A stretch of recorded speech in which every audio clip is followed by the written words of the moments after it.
Programang ito ay rated SPG. Striktong patnubay at gabay ng magulang ang kailangan. Maaaring may masiselang tema, lengguwahe, karahasan, sexual, horror o droga na hindi angkop sa mga bata.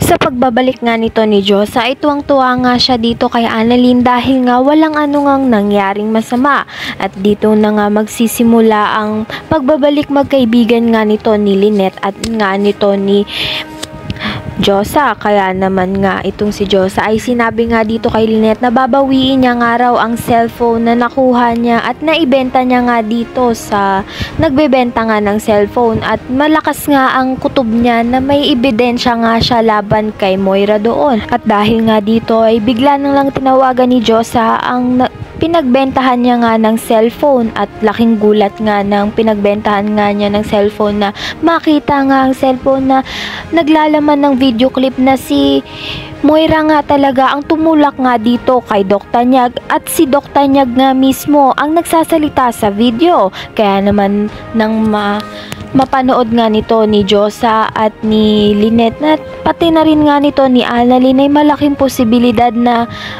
mapakulong na nga itong si Moira at pagbayaran na nga niya ang masasamang ginawa nga niya dito kay Doc Tanyag.